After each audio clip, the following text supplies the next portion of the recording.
Boa noite, amigos. Hoje, terça-feira, estamos iniciando mais uma edição do programa Dimensão Total. Nós estamos aqui com o Dr. Mourão Cavalcante, Dr. Ricardo Rocha, Dr. Alfredo Marques e Dr.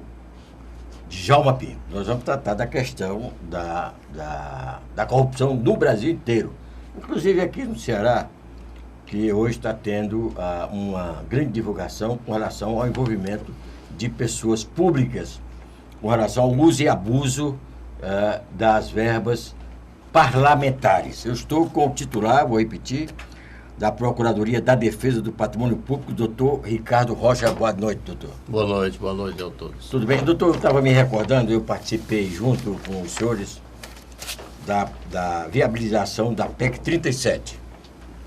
E houve um momento, um acirramento na aprovação dessa PEC. O senhor acha que essa PEC aprovada, ela foi aprovada, né?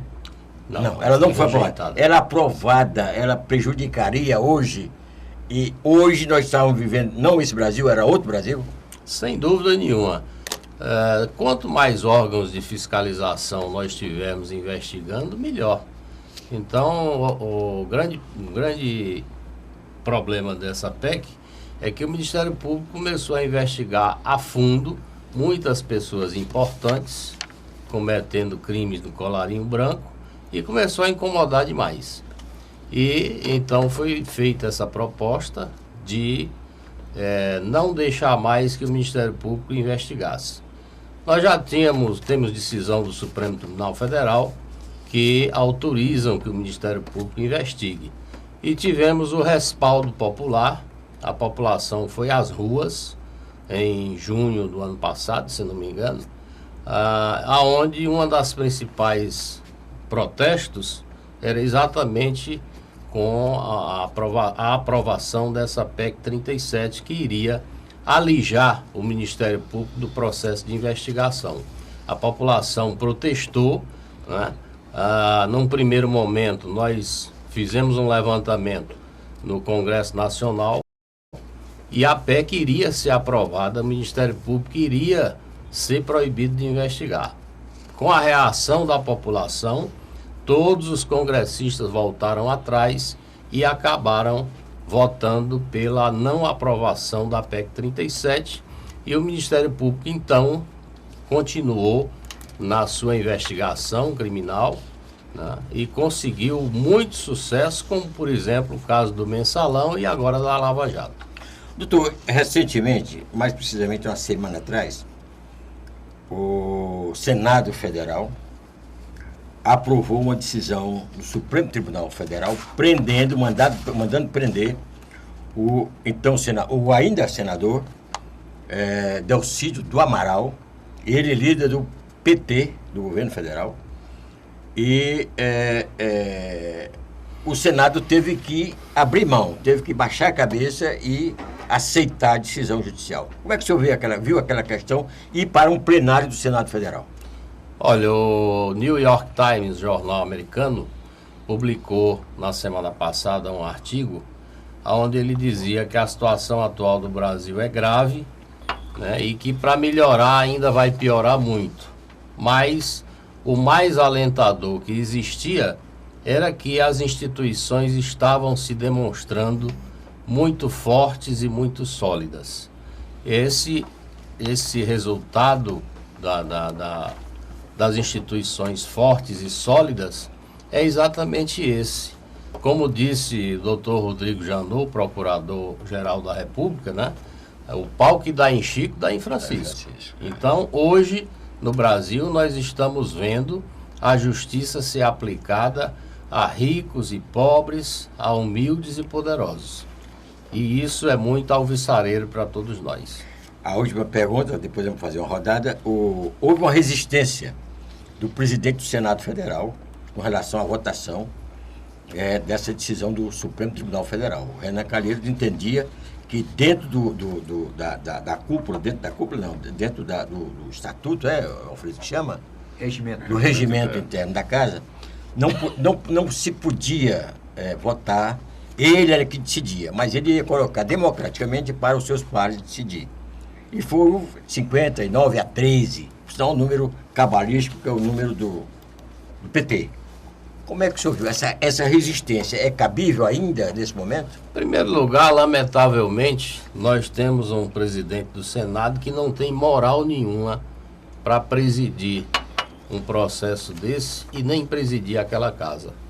Temos que ser muito claro com relação a isso, porque ele é conhecido useiro e vezeiro na prática de corrupção. Então, e também o respaldo popular hoje está realmente tendo efeito, né?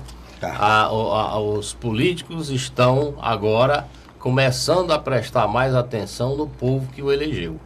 Agora há pouco eu vim ouvindo na televisão as manifestações nas câmaras municipais do Paraná, aonde haviam propostas de aumentar o número de vereadores. A população foi para dentro da Câmara e impediu, no grito, que a Câmara aumentasse o número de vereadores. E eles acabaram voltando atrás. Então, essa participação popular é que nós precisamos incentivar para que realmente o poder emane do povo e em nome dele seja exercido, como diz a Constituição Federal. Ok. Doutor Antônio Mourão Cavalcante, é com a palavra o senhor. Bom, queremos agradecer a presença do doutor Ricardo, que atende ao convite e abre, não é, as indagações e tal. Aqui no Ceará houve uma participação também do Ministério Público na história dos vereadores da Câmara Municipal, do desempenho parlamentar nas verbas. Tem alguém na cadeia? Atualmente não, mas já estiveram, né? Nós já tivemos um vereador conhecido aonde é, passou 52 dias preso, né? Em flagrante, foi solto por uma decisão do ministro Marco Aurélio Melo, né? Do Supremo Tribunal Federal, né? Aqui eu abro um parêntese, porque eu não consigo entender como é que uma pessoa que se diz pobre, entregador de pizza, tem dinheiro para pagar um advogado caríssimo para ir até o Supremo Tribunal Federal. Tivemos o diretor da Câmara Municipal, o diretor da VDP, o Elias Salomão, foi preso também, passou acho que uns 40 e poucos dias preso. Foi solto também por uma decisão do STJ. O Tribunal de Justiça do Ceará tem sustentado todas essas prisões aqui, né? Essas prisões, elas são prisões preventivas ou prisões provisórias. Na verdade, quando houver as condenações, é que virão as prisões definitivas. Semana passada eu estive em Brasília e se discutia exatamente isso no Conselho Nacional do Ministério Público, que nós fundamos o Fórum Nacional contra a Corrupção. E uma das metas no ano de 2016 desse fórum é exatamente criar mecanismos para que as ações por ato de improbidade administrativa e as ações de crimes contra a administração pública sejam priorizadas. Para isso, o Ministério Público Federal, com o apoio de todos os outros ministérios públicos, estão aí lançando essa campanha de assinaturas para aprovação de 10 medidas que irão mudar o processo no sentido de viabilizar, eliminando alguns recursos, porque hoje em dia, né, essa pergunta do doutor Mourão é muito pertinente. Tem alguém preso? Ninguém vê, por quê? As ações de improbidade são ações que envolvem muita documentação, muita técnica e, o pior, muita gente importante. E esses processos emperram...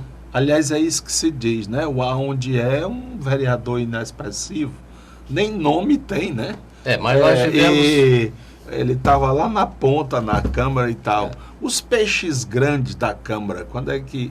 a rede... Nós tivemos um dos vereadores que eram mais influentes na Câmara Municipal, que era o Leonel Alencar, conhecido como Leonelzinho, que também teve o mesmo destino, né?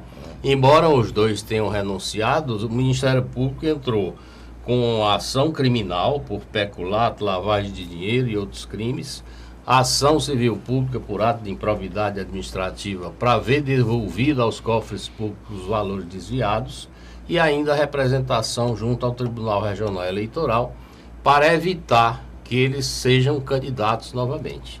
Então, independente da renúncia, o Ministério Público persegue essas 3 ações exatamente para que haja uma punição exemplar.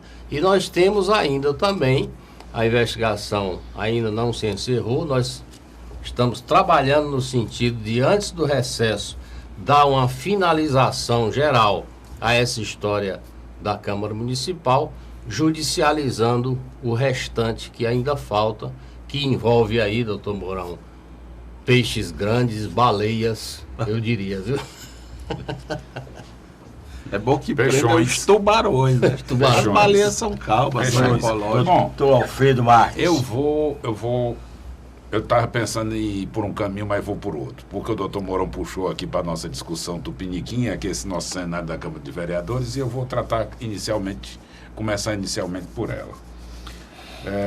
Pelos números que foram apontados, registra esse escândalo envolvendo a Câmara de Vereadores e os vereadores, obviamente, uma importância de 11 milhões de reais surrupiada ao longo de 5 anos, 2009 e 2014.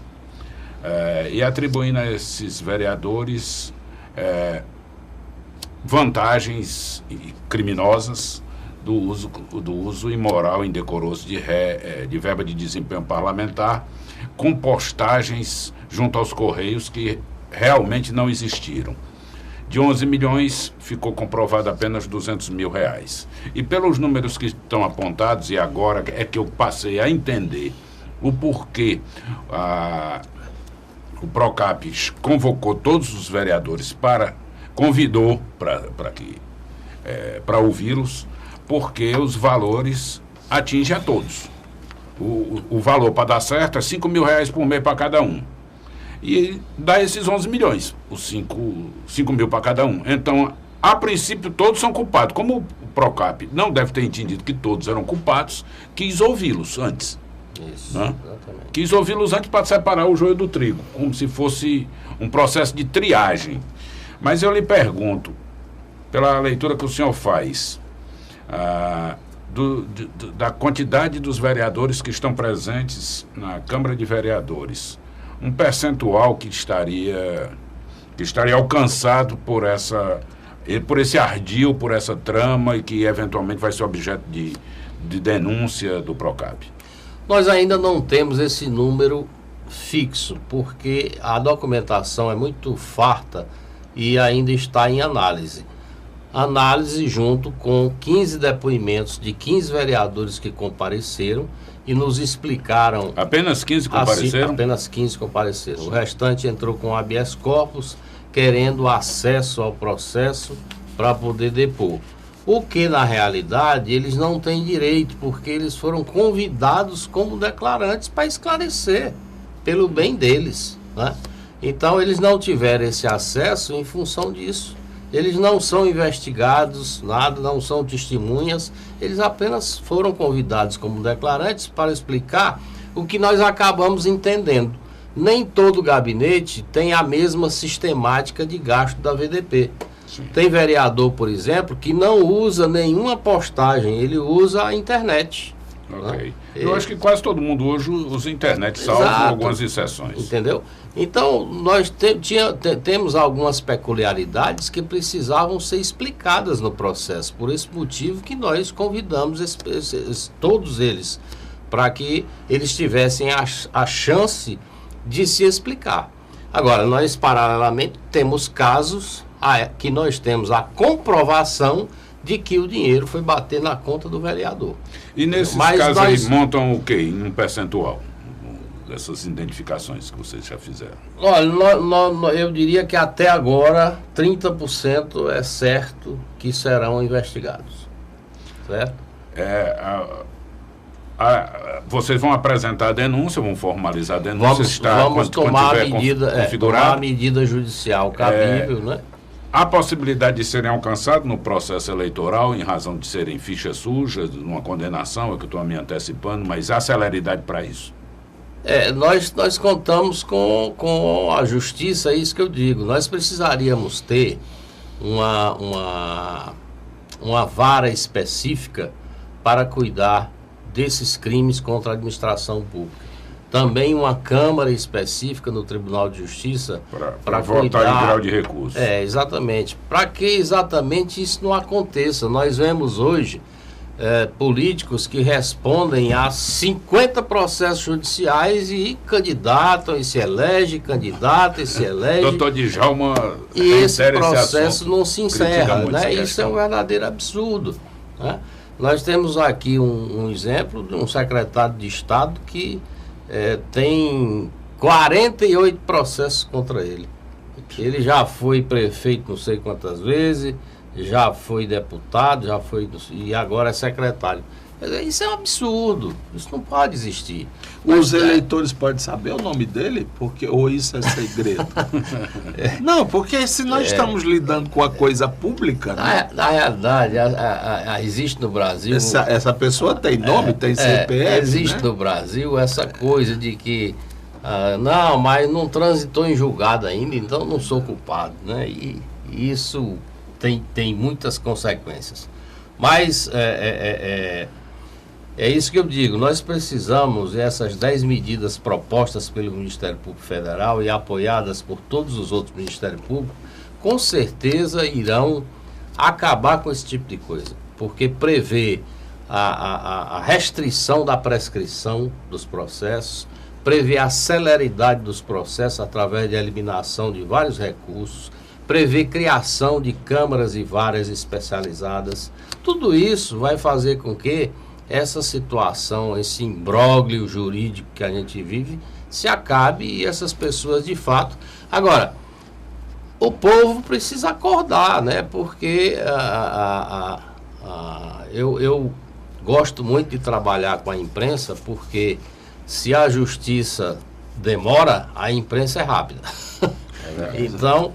eu sempre... Por isso foi que eu pedi o nome desse bravo representante do povo. Eu sempre gosto Só para me lembrar, o nosso governador envolvido num caso de roubo de kit sanitário, e está o dito pelo não dito. O Tribunal de Contas, o sujeito vira isso, vira aquilo, é aposentado, é afastado do cargo, mantém salário. Isso é uma loucura.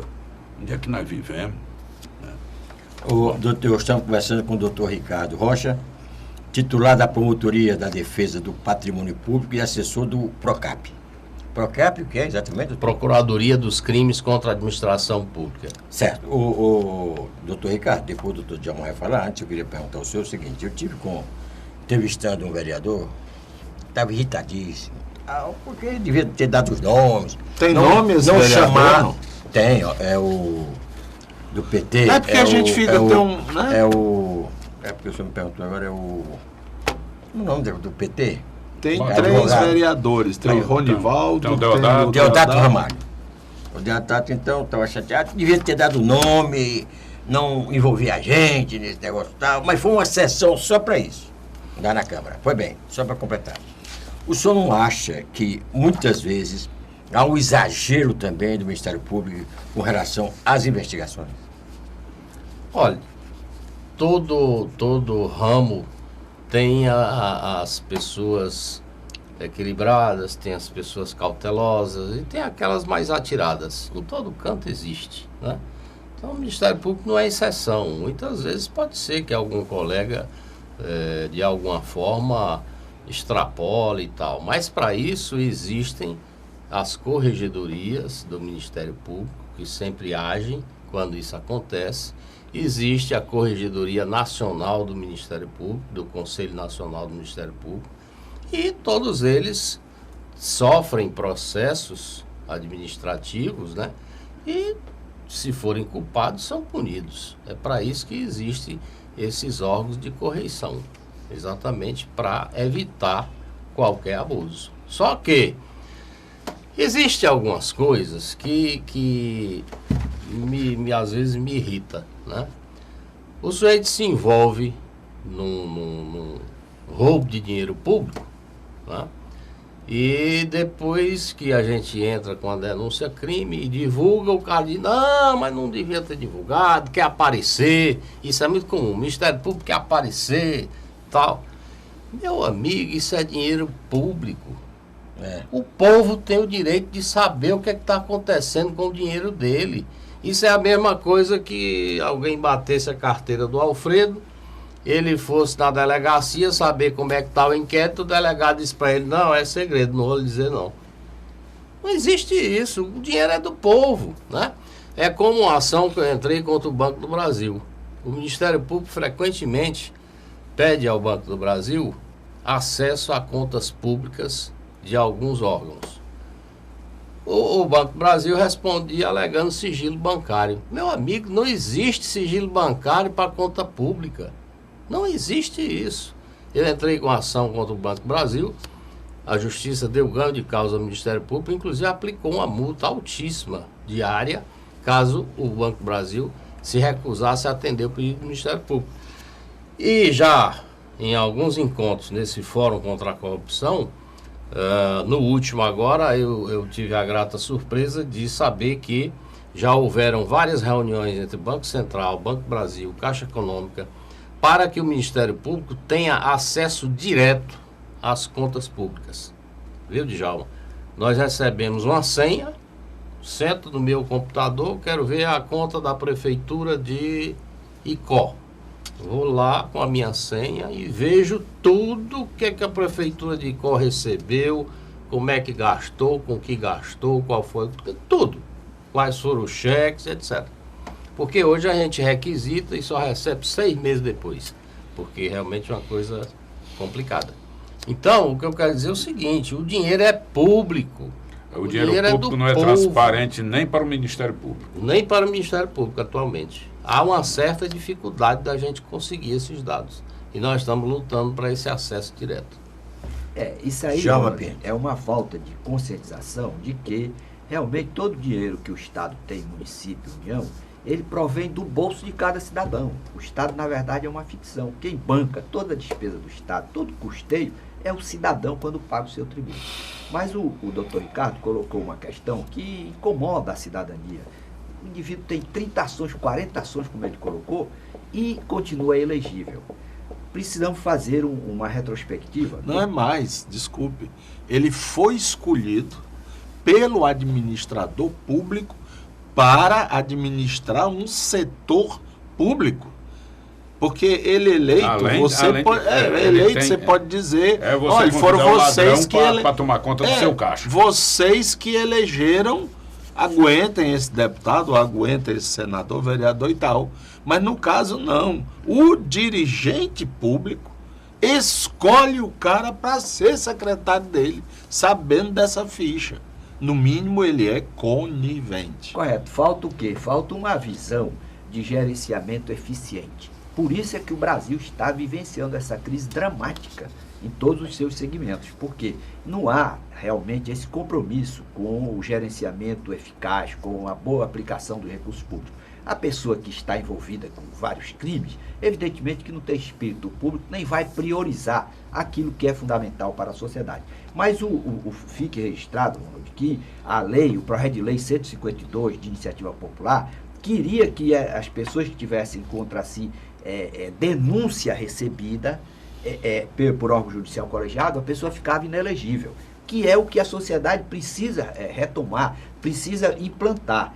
Porque como foi que ficou nessa lei da ficha limpa, que iria salvar os cofres, salvar o patrimônio público do acesso de pessoas ímprobas, eles mutilaram o projeto de iniciativa popular e resultou na inelegibilidade apenas de quem tivesse contra si condenação por órgão judicial colegiado. Então, o que é que o Brasil assiste? Já de barbárie, 6 denúncias. Tem outros lá com 8, 5, 6, 4, enfim. O próprio presidente do Senado, né, o Renan, ele renunciou para não ser cassado. Correto. E tem várias denúncias. E é presidente. Tem várias denúncias recebidas pelo Supremo Tribunal Federal e outros inquéritos que estão em curso lá, Então eu queria perguntar para o doutor Ricardo, em relação ao presidente da Câmara e o presidente do Senado, que representam um verdadeiro Estamos deboche. por aqui ainda, nós estamos por aqui ainda. Então, mas ele Depois vamos pra representa lá. um deboche para a cidadania. Não existiria, dentro da ordem jurídica, uma ação cautelar, um procedimento que o Ministério Público pudesse promover perante o Supremo Tribunal Federal, com base nesses dados, nesses indícios, para o afastamento desses dois indivíduos da presidência das respectivas casas? Sim, inclusive o doutor Rodrigo Janot, ao que eu soube, reuniu o staff exatamente para discutir essa situação. Só que aí envolve a parte política da coisa, né? Como é que vai ficar esse país se for afastado o presidente do Senado e o presidente da Câmara? Né? Assume o vice, não é assim? Esse viés sim. político, às vezes, chega a atrapalhar um pouco, né, a aplicação da lei na sua essência. Então, mas eu sei que já existe um movimento dentro da Procuradoria-Geral da República nesse sentido.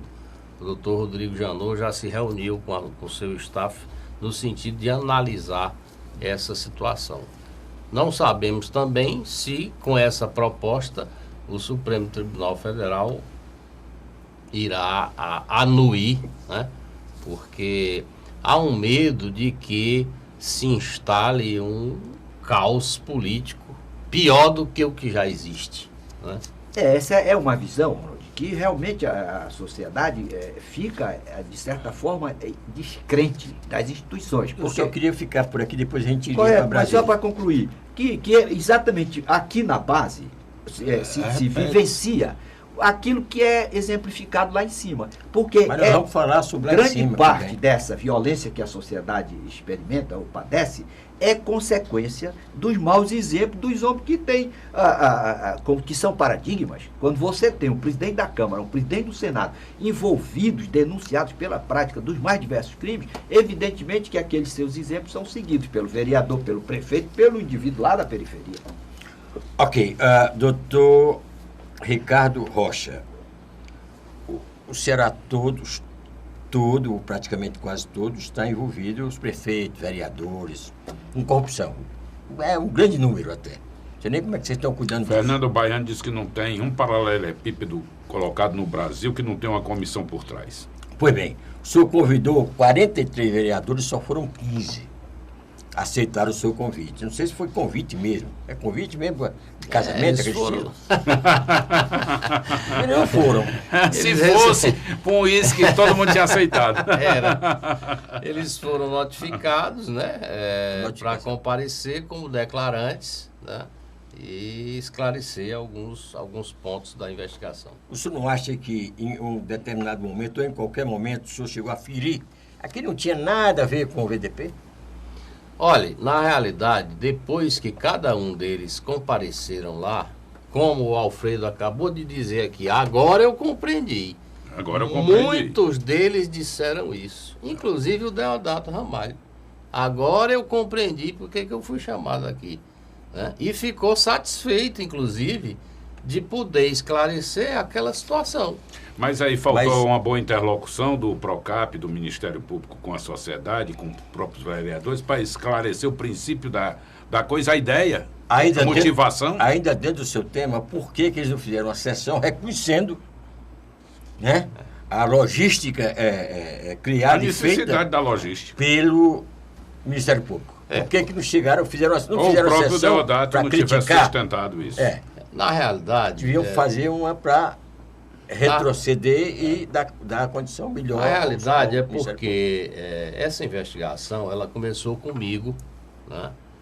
Ainda não lembro nem qual o ano, mas à medida em que a gente vai se aprofundando e requisitando documentos e fazendo busca e apreensão, há um desgaste natural entre as instituições, né? E esse desgaste natural começa, qualquer coisa que você faz é interpretado como uma afronta. Nós não temos intenção de afrontar ninguém, né? Nós estamos cumprindo o nosso papel. Temos ali indícios de que houve desvio de dinheiro público. O papel do Ministério Público é aprofundar para descobrir quem são os culpados e propor à justiça a punição desses Qual é a culpados. previsão do senhor para apresentar O nome.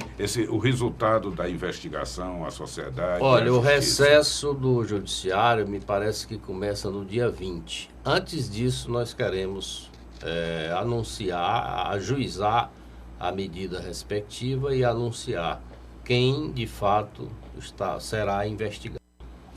Eu faço. E aí, Você e aí fala, sim, eu Alfredo, falo. o Alfredo o Ronaldo, como investigados, nós, se precisarmos ainda ouvir alguns deles, aí sim, eles serão notificados na qualidade de investigados e serão obrigados a comparecer. Nós soubemos pela imprensa que algo semelhante aconteceu em Juazeiro do Norte e que o presidente lá comprou não sei quantas mil vassouras, espanadores e tal, e que ele teria sido preso agora no final de semana passada. Foi preso no aeroporto. Ele continua preso, o setor do senhor, a Procuradoria, tem a ver também com isso? Como é que está a situação em Juazeiro? Isso, ele foi preso, Rapaz. foi preso no aeroporto quando desembarcou, né? Continua preso. Inclusive a defesa dele pediu proteção, porque segundo a defesa ele estaria sendo ameaçado e essa proteção foi dada. Então, Não está na cadeia, não?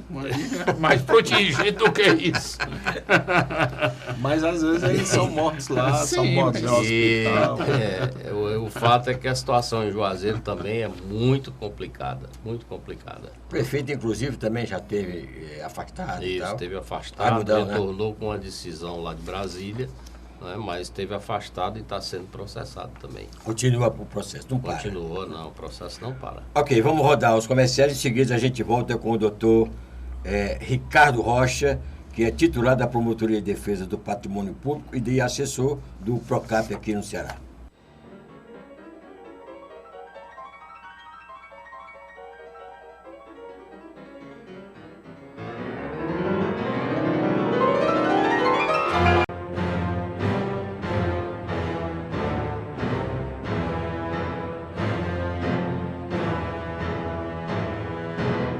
Ok, doutor Ricardo Rocha conosco aqui, discutindo os problemas que afetam o dinheiro público, o patrimônio público. O senhor esteve envolvido, quer dizer, em tese, defendendo, Você está envolvido? defendendo o patrimônio público com relação ao pedágio que estava sendo cobrado há 5 anos passados, 10 anos, 5 anos depois, o pedágio ali no Rio Ceará, que era administrado por uma construtora, se não me engano. Isso. E eles perderam, né? E foi um valor alto, relativamente alto. O que é que o senhor tem a falar sobre isso? Bom, estou muito feliz porque a Justiça reconheceu que, de fato, o Ministério Público tinha razão nesse sentido, né? A lei é específica e foi votada pelos vereadores e sancionada pelo prefeito na época para que a construtora explorasse o pedágio durante 10 anos. Acontece que esses 10 anos acabaram e a construtora continuou cobrando durante 5 anos de forma ilegal o pedágio do povo do Ceará.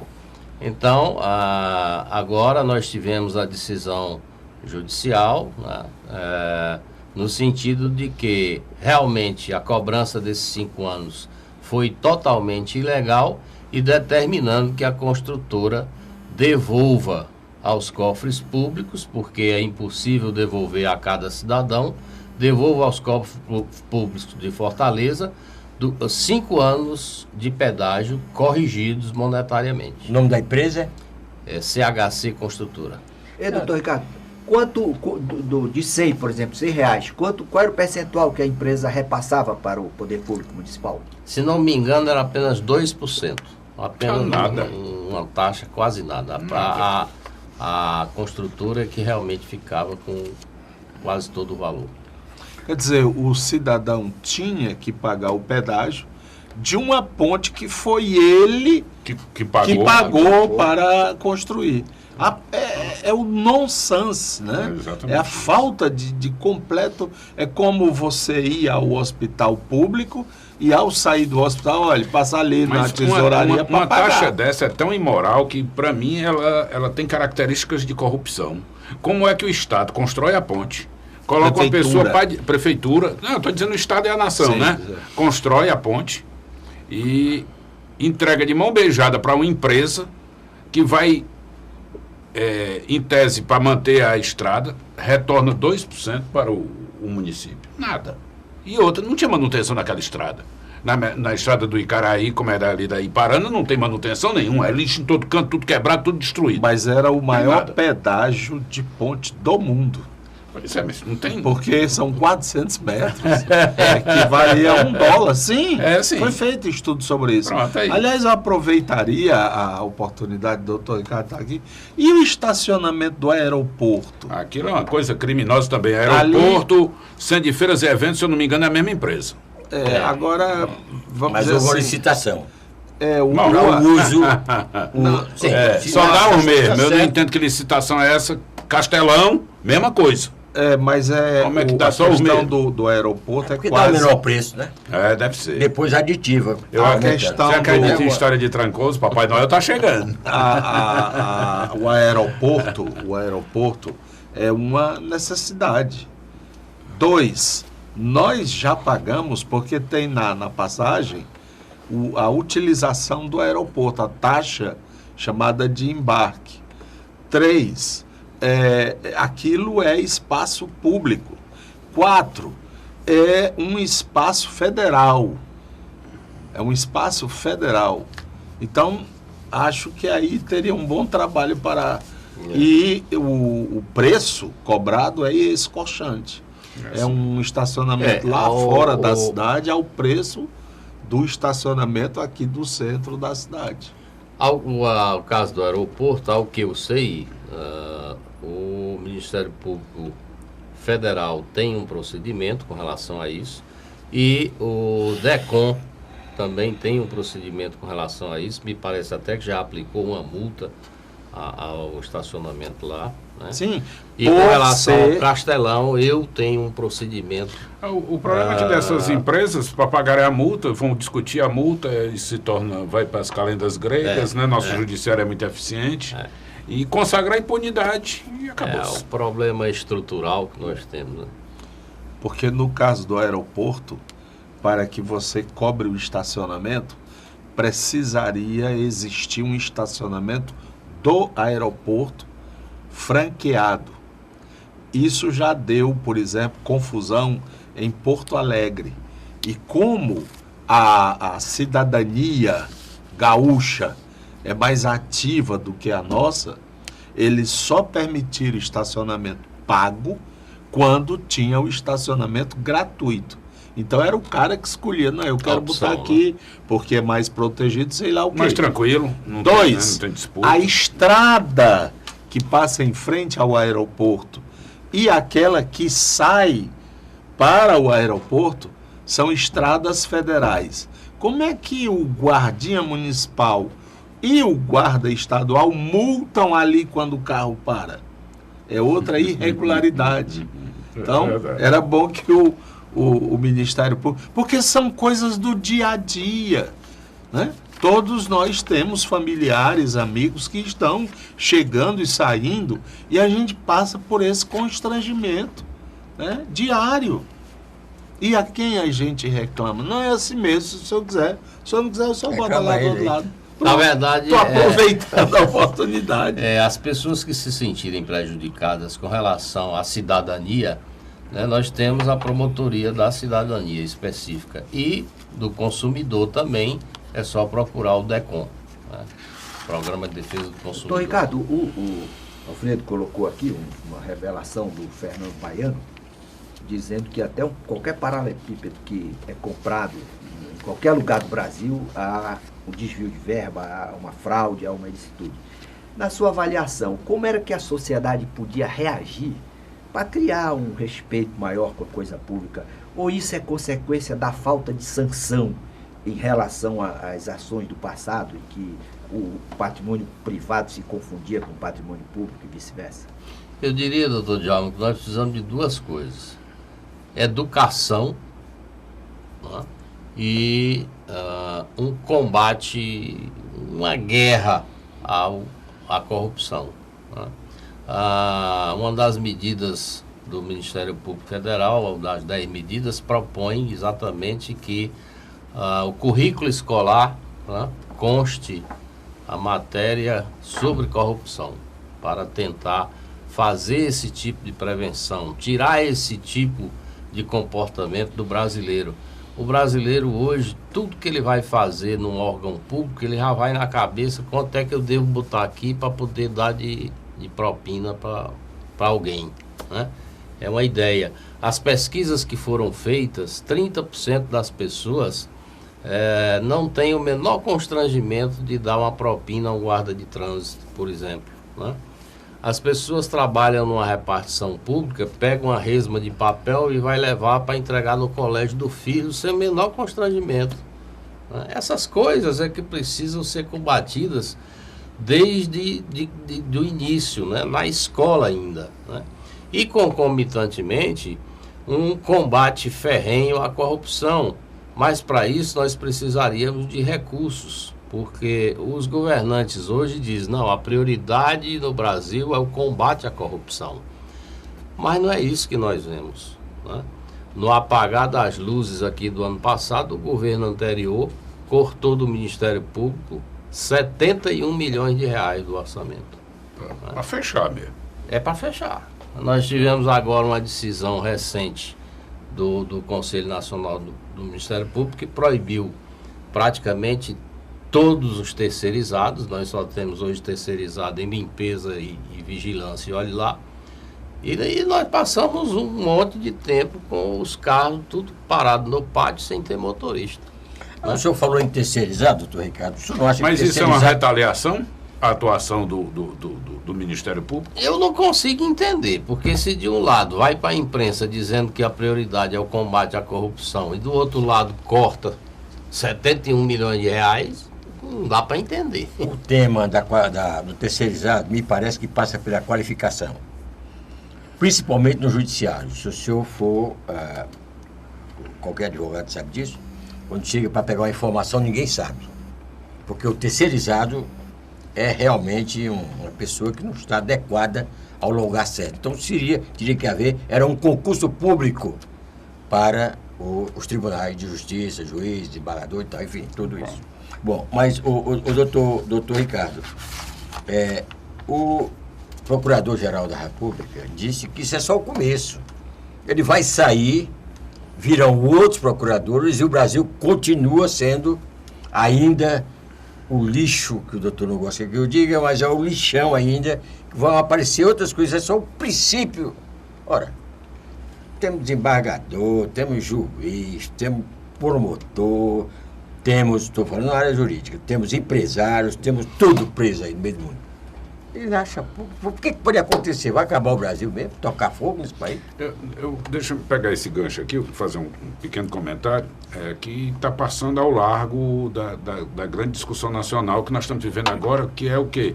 Romper paradigma, criar uma ruptura realmente institucional, que a gente chegue a passar o país a limpo, porque eu acho que é mais ou menos isso que o sentimento geral aponta. Apesar de eu não acreditar nessa pureza de alma, não. Mas agora, na prisão do senhor Delcídio Amaral, ele relacionou ministros do STF, que ele tinha trânsito, que ele tinha capacidade de interlocução, tinha na posse dele dossiês da Polícia Federal no apartamento dele. Tá? Ele dizendo que poderia fazer ingestões junto a ministro X, ministro Y, e o senhor Dias Toffoli disse que era uma forma de emparedar o judiciário. Eu não sei se é só uma forma de emparedar, não. Eu já vi coisas aqui no Brasil que a gente puxa o fio do barbante, e o senhor tem essa trajetória, porque o senhor investiga, puxa o fio do barbante e começam a aparecer vários penduricários junto desse barbante. Eu não sei se talvez fosse hora também de se rever a questão da composição dos tribunais, a vitaliciedade dos tribunais, a garantia da inamovibilidade. Tá? Eu acho que talvez fosse hora da gente também botar uma lupa em cima do judiciário e olhar essa relação que é aparentemente promíscua. Né? O líder do governo, então o líder do governo, disse que tinha trânsito com os ministros do STF para garantir a impunidade de um ladrão que estava preso. Ronaldo, a crise tem essa vantagem de trazer luzes para resolver os problemas angustiantes da sociedade.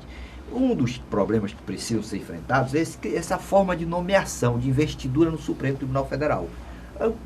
O cidadão fica refém de quem? De quem vai sabatiná-lo. Quem vai sabatinar o ministro do Supremo? Quem está denunciado perante a Suprema Corte. Aí é o réu, o réu sabatinando o seu futuro julgador. Escolhendo o julgador dele. Isso não pode dar certo em lugar nenhum. Primeiro, ou teria que ter prioridade absoluta no julgamento dos deputados e senadores que estão denunciados perante o Supremo Tribunal Federal, ou então esses senadores denunciados estariam impedidos de interferir na nomeação, de votar, aprovar ou não aprovar a indicação do presidente ou da presidente para a investidura naquele cargo. Por outro lado, também já se podia debater um mandato, a temporariedade, não a vitaliciedade, mas um mandato para os ministros da Suprema Corte. A propósito, doutor Ricardo... Com eleições diretas, como tem nos outros países, em alguns aí países. Seria um debate que a sociedade podia realmente... Para não ter o apadrinhamento. Ou então fazer um sorteio, colocar, a presidente indicava um nome, o Senado, a Câmara outro nome, colocar num sorteio e saía lá aquele que fosse escolhido, sem precisar de ficar devendo favor a ninguém. Porque realmente a pessoa, para conseguir uma aprovação, tem que estar no gabinete de cada senador daquele, e o senador denunciado, isso não pode dar certo. Mas, doutor Ricardo, de que maneira a sociedade podia se arregimentar para exigir prioridade no julgamento desses processos dos senadores? Por exemplo, o senador vai fazer 70 anos, aí o processo prescreve. Aí ele fica inocente, realmente ainda vem. Aí transparece para a sociedade que a ousadia, a coragem, a audácia é um requisito de elegibilidade. Como o senhor viria uma fórmula aí para se agilizar esses julgamentos? Bom, na realidade, eu sempre sou favorável ao julgamento do povo. Infelizmente, o nosso povo não tem julgado muito bem, né? Mas essa realidade, começando pelas nomeações, eu também concordo. As nomeações de todos os nossos tribunais precisam ser revistas, principalmente dos tribunais de contas. Os tribunais de contas hoje são políticos, né, que não querem mais, entre aspas, exercer a política e vão para lá e continuam exercendo a política. Essa que é a verdade. Chocando o processo, esperando a prescrição.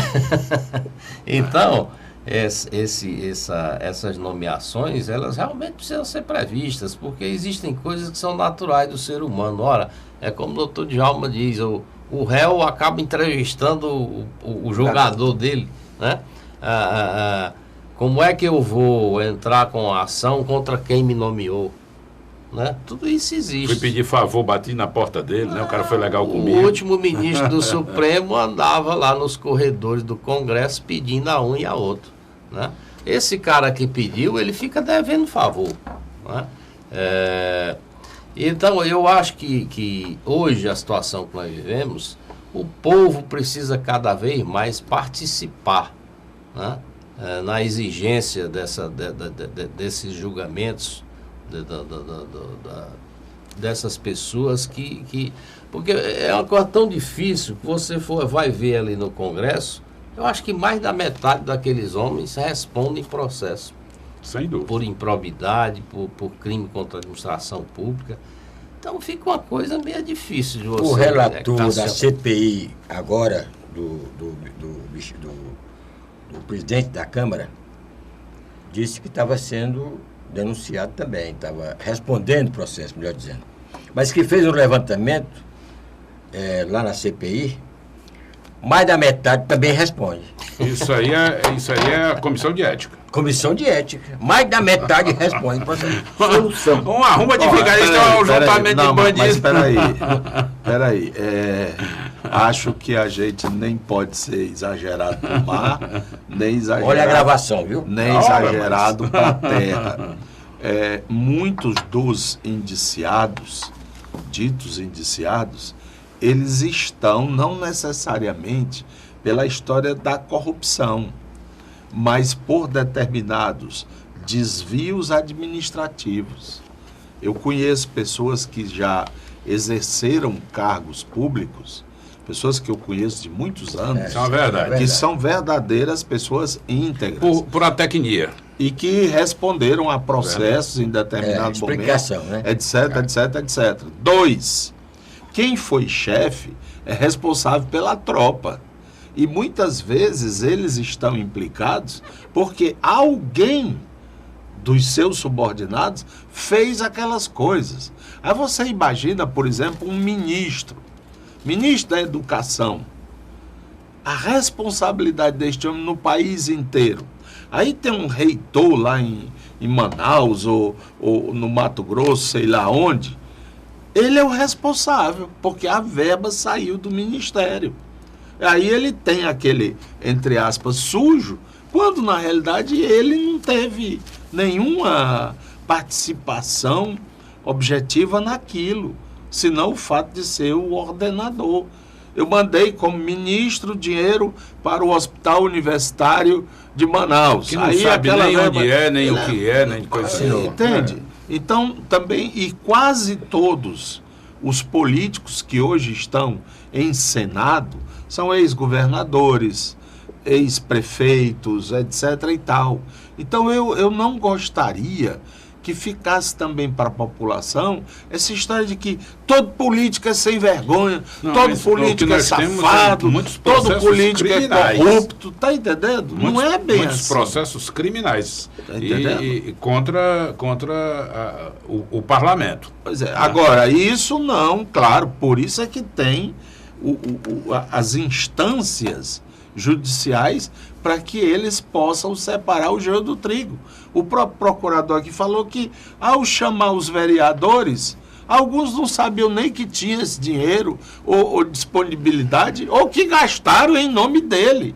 Aí os caras falsificam, hoje é facílimo, com essa tecnologia, né? Você faz um recibo igual, melhor do que o original, né? E o cara falsifica lá, coloca na contabilidade e pronto. Só que quando chega lá e cadê a entrada aqui nos Correios, não tem a entrada desse dinheiro. Aí ele, vereador, não sabia de nada disso. Eu vou pegar aqui um gancho aqui só para uma eu acho que a curiosidade. gente tem que ter um pouquinho mais de parcimônia. Fecha essa porcaria aí. Mas, Eu não concordo com o fechamento do Congresso. Estou falando de vocês, não. Não, Eu estou dizendo, eu acho que nós temos que melhorá-lo. Esse sentimento generalizado que tenta se espalhar no país, não é bem assim. Por exemplo, já houve uma campanha a presidente dos Estados Unidos, que o cara ganhou, sabe por quê? Porque ele disse assim, vocês tinham coragem de comprar um carro usado desse cidadão aqui? Tá entendendo? Aí o cara perdeu, porque o eleitor diz, não, por exemplo, você tinha coragem de comprar um carro usado do Renan Calheiros? Do Collor de Mello. Do Collor de Mello, ele tem um bocado de carro aí, mas só que ele não vende.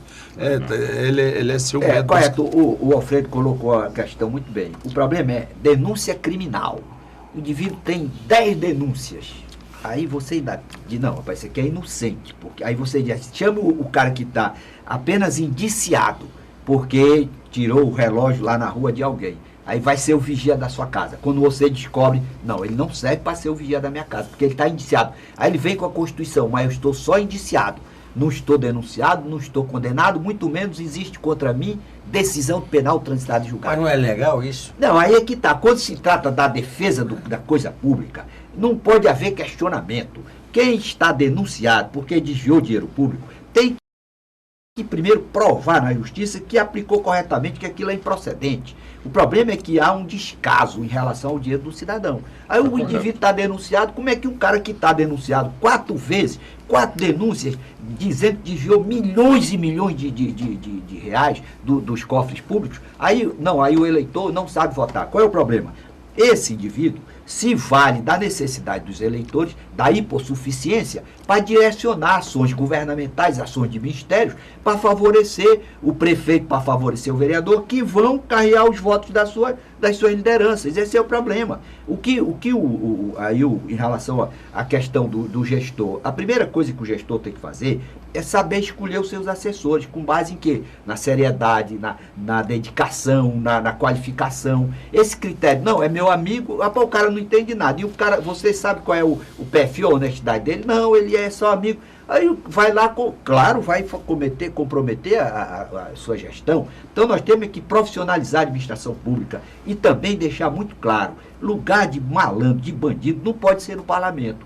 De delinquente, tem que ser a penitenciária. Enquanto o Brasil abrigar no parlamento pessoas denunciadas pela prática de diversos crimes, que estão com denúncia recebida, as denúncias recebidas na Suprema Corte, nós vamos viver essa situação vexatória. Doutor Ricardo, quer falar? Inclusive, doutor Djalma, uma das 10 medidas propostas pelo Ministério Público é exatamente uma espécie de teste de idoneidade para que a pessoa assuma a função pública, né?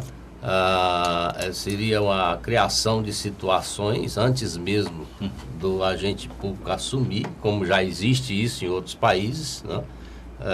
Criar situações para verificar se ele tem a tendência de se chegar ao alheio. Mas foi consagrado nesse país o lema do Adhemar de Barros, né? Rouba, mas faz. Como é que pode, doutor Djalma? Bom, mas só eu acho um que isso não minutinho. funcionaria. Só um honestamente. minutinho. O Ministério da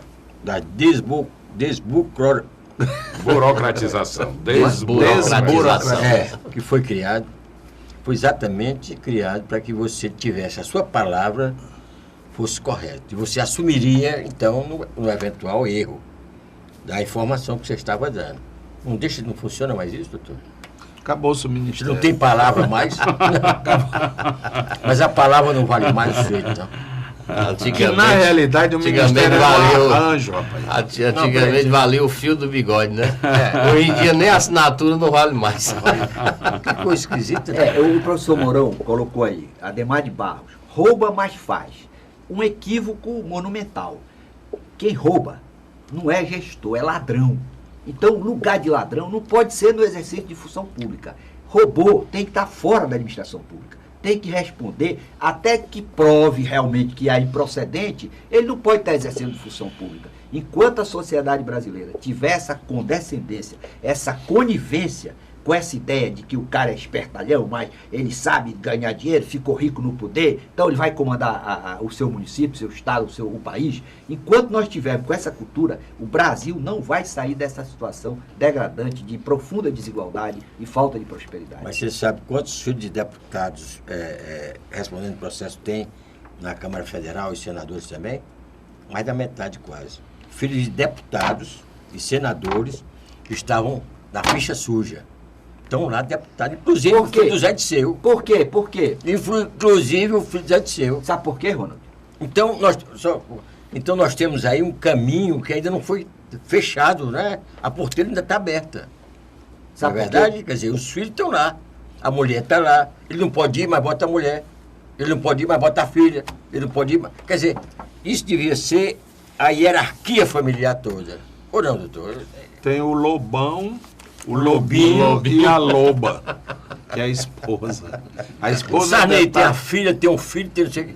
Quer dizer, são políticos, rapaz. Família de políticos. Aqui nós não temos 3 irmãos. Estou falando em corrupção. Tem muito político que não tem nem famílias, tem quadrilha. Doutor, esse então é o começo de uma história que está sendo refeita, né? Espero que todas essas ações, né, das instituições que estão combatendo esses malfeitos possam resultar, né, numa reflexão do povo brasileiro, né, no sentido de que nas próximas eleições pensem bem em quem vão votar.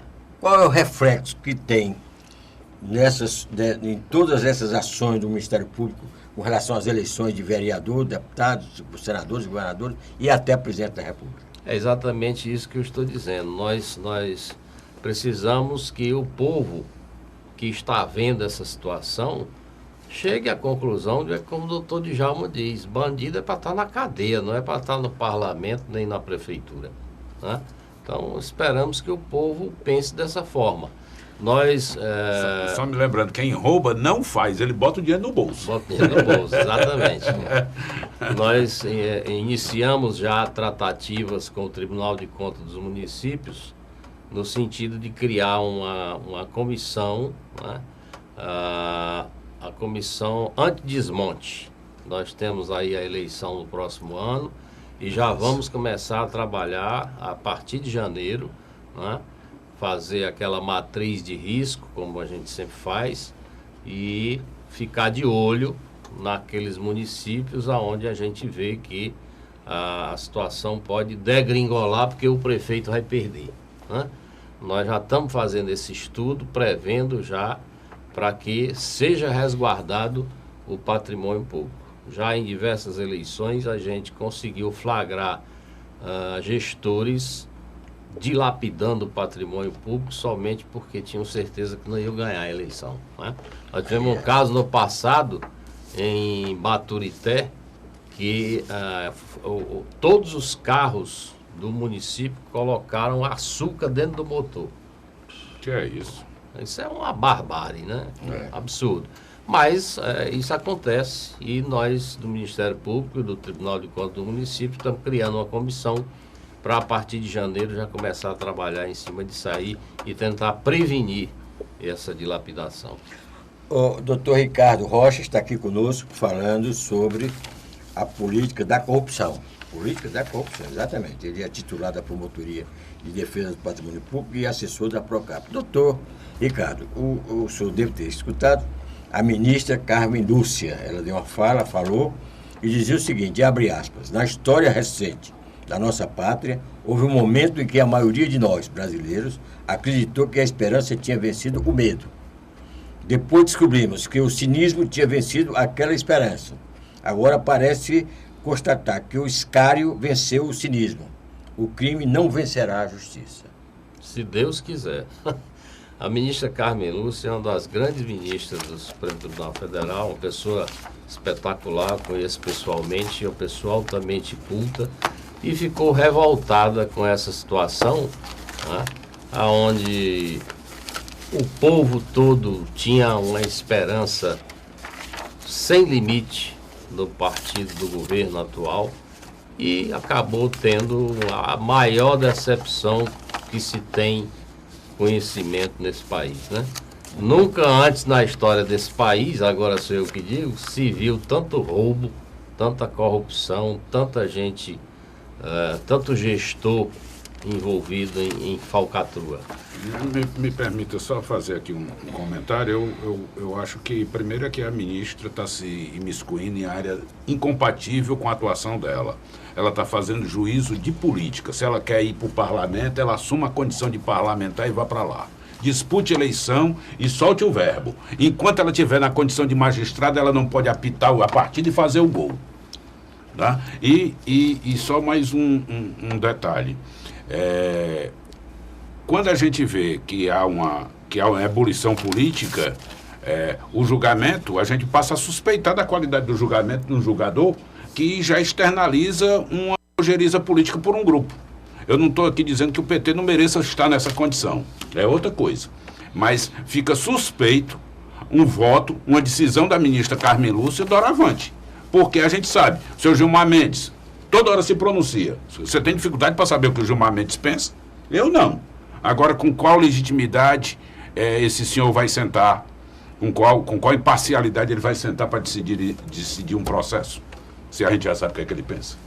Às vezes, o julgamento de uma situação delicada como foi essa, leva o magistrado a externar, né, o sentimento. Mas Talvez ele tá lá ela na condição de julgador deles próprios. talvez ela até concordo com você, talvez ela tenha extrapolado um pouquinho, mas há de se entender que é um ser humano, né, que muitas vezes não se contém e se revolta com determinada situação, né? Às vezes acontece esse tipo de coisa. Seja honesta, largue o judiciário, vá para o parlamento.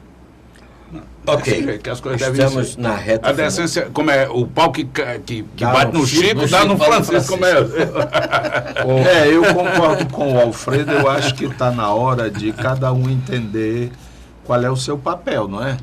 Por exemplo, recentemente um comandante militar da região sul, aliás, até Mourão, né, o nome dele, General Mourão, Seu primo? ele foi afastado de suas funções de coordenador das Forças Armadas no sul do Brasil, porque ele fez também uma intervenção de natureza política. É bom saber cada macaco no seu galho, né? Que se cada um começa a querer dizer o que bem entende, o que passa em sua cabeça, nós vamos ter o caos. É preciso que cada um saiba do papel que lhe cabe. É muito bonito esse negócio aí. E, aliás, quem quiser só ver o Jânio de Freitas, ele faz um excelente comentário sobre isso. Está chamando-a, essa senhora, de apassionária, que foi aquela mulher lá da Espanha, né, que diz não passará. E ela faz um trocadilho aí ao final da frase sobre isso. Quer dizer, nem a originalidade do pensamento dela ela teve. Essa história de a esperança venceu o medo foi um slogan político da época eleitoral. Pois é. Então, se ela faz apelo a isso e não ao arcabouço que deve orientá-la aqui, que são os manuais das leis, da Constituição, etc., sobretudo da Constituição, que o Supremo é o guardião da Constituição, foi assim que eu aprendi, né? Ela não pode estar se dando a essas embaixadas de jogar para o público. Isso é mais para o Neymar, para o Messi, para esse pessoal. O problema é que o político vai levar, a política foi judicializada. Agora mesmo, para saber se o voto era aberto ou secreto, para ratificar ou não a decisão do Supremo que mandou prender o senador Delcídio, entraram com mandado de segurança e o ministro lá já tinha concedido a liminar, determinando que o voto fosse aberto. Então, quando o parlamento começa a se desmoralizar, aí o judiciário tem que ocupar esse vazio e aí realmente fica... Fica pior ainda, a emenda fica pior que o soneto. Está se vendo que é. Bom, para encerrar, a última pergunta para o doutor Ricardo. Nós estamos voltando às antigas, né? A votação agora vai ser com papel. Acabou o dinheiro, tal. Papel higiênico. O que é que o senhor acha que esse retrocesso na vida política brasileira? Olha, eu estava lembrando quando eu vi essa manchete, quando eu estava no interior, que o voto era de papel, e nós, na apuração, acho que o doutor Djalma presenciou muito isso, o eleitor botava um garrancho qualquer e a gente ia saber de quem era o voto. Então tinha 10 advogados em cima. Não, a intenção do eleitor era essa, a intenção era aquela. Então vai voltar tudo isso. Fiz muito isso. Vai dar muito trabalho. Existe quem questione a segurança das urnas eletrônicas, né? Outros dizem que é mais segura, outros dizem que foi coincidência porque determinaram que o voto tinha que ser impresso a partir de agora e iam conferir os votos. Quer dizer, é uma coisa que, infelizmente, mais uma no Brasil para nos deixar preocupados. Bom, encerramos o programa de hoje, mas eu queria que o senhor fizesse aí as suas declarações finais como assessor do Procap. Bom, em primeiro lugar, agradecer a você pelo convite, agradecer ao doutor Djalma aqui, o Alfredo, o doutor Mourão, a honra de ter tanta gente importante do meu lado, né? E dizer a vocês que, na medida do possível, o Ministério Público está tentando cumprir o seu papel. lamentavelmente, como eu falei, nós carecemos de muitos recursos, tanto humanos como tecnológicos, né, para exercer o nosso papel, e em função disso o nosso trabalho realmente não corresponde à demanda. A demanda atualmente é muito grande. Ainda falta gasolina para vocês viajarem lá e pagar as diárias? De vez em quando. A coisa não está, mas o negócio não está muito bom não. Mas né? nós temos lá muitos promotores abnegados que se dedicam, e esses trabalhos, esses sucessos que nós estamos obtendo são em função do esforço. Por exemplo, na Procrap nós temos mais 4 colegas, doutor Luiz Alcântara, doutor Eloilson, doutor Marcos Amorim, doutor Ayrton Cabral, todos eles irmanados, né, no sentido de combater a corrupção nesse estado. Espero que Deus nos ajude a conseguir fazer um trabalho que tenha para o povo um retorno esperado. 2016, bom. Se Deus quiser. 2015 foi muito conturbado. Ok. Então, obrigado a todos, muito boa noite e até a próxima terça-feira.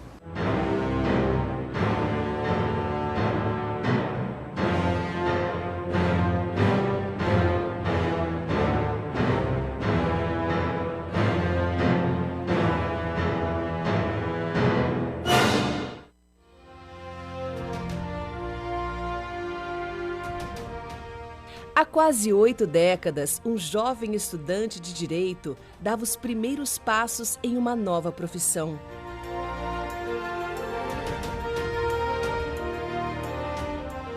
Numa sala emprestada na Igreja Presbiteriana de Fortaleza, Edilson Brasil Soares começou a dar aulas para apenas 2 alunos. O objetivo era preparar estes estudantes para o exame de admissão do Liceu do Ceará. Sem saber, iniciava-se ali um novo e importante capítulo na história da